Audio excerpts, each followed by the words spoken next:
I'm back. I got my new PC up and running. Look at the lights, it's so cool, it's so cool. And I've got a fluffy boy to talk about today, so without further ado, let's dive into the brand new beasts of the Mesozoic Yutyrannus.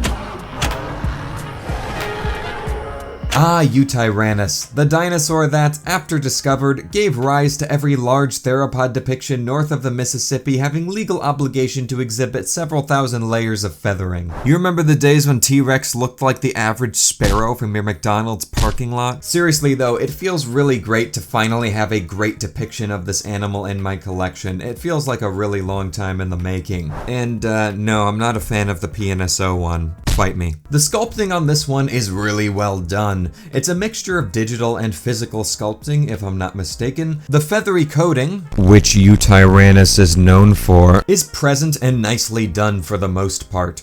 One of my favorite additions on this one is the featheriness going down the hands and feet.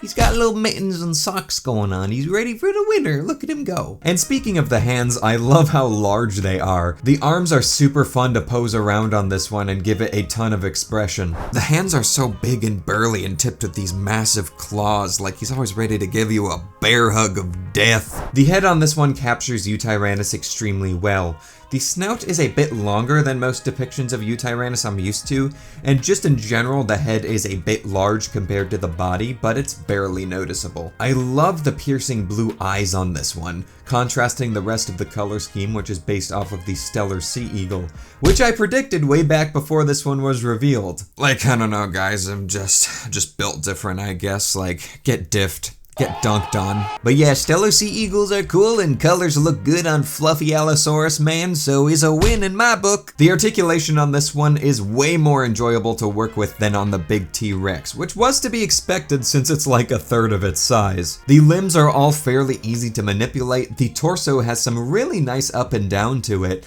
The tail is pretty easy to work with as well and is tipped with a wired piece for extra posability. But one of my favorite points to move, which adds a lot of expression of course, is the head. So if we just grab it here. Wait a minute. No. Wait. Hello there guys, it's YouTuber McGee here, and today I'm going to show you what a Yutyrannus tumor looks like. They commonly form in the back of the head like this and are kind of square shaped as you can see. They also normally have a nice little hole that they fit into. As you know, that's the space that they need to occupy. And yeah, that's about all I have to show you, and this is what it looks like when I do that to them. So there you go.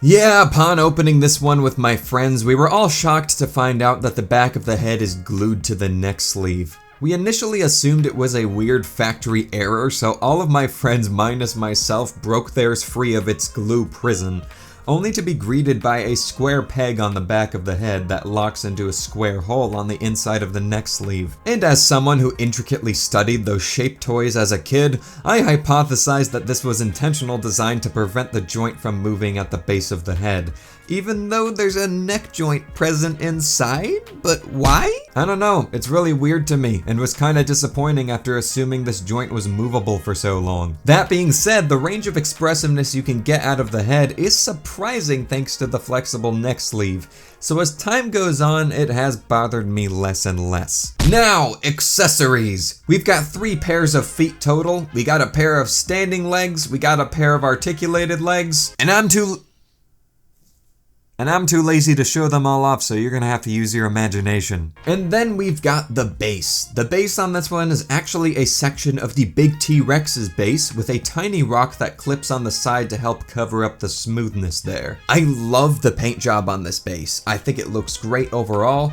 But I just wish the rock that covered up the side of the base was a good chunk wider because the smoothness of the plastic looks a bit weird from some angles here. Regardless, I think big fluffy stellar sea eagle man with bare arms is a win in my book. It looks stunning, it's way easier and more enjoyable to work with than the big T-Rex for me, but even still, I think it would be way more enjoyable with an optional display rod included. I know I sound like a broken record with this in like every VOTM review lately, but I don't care. I'm passionate about these figures. It was certainly an undertaking with great execution overall, and I am impressed with how stable these dudes are without a display rod.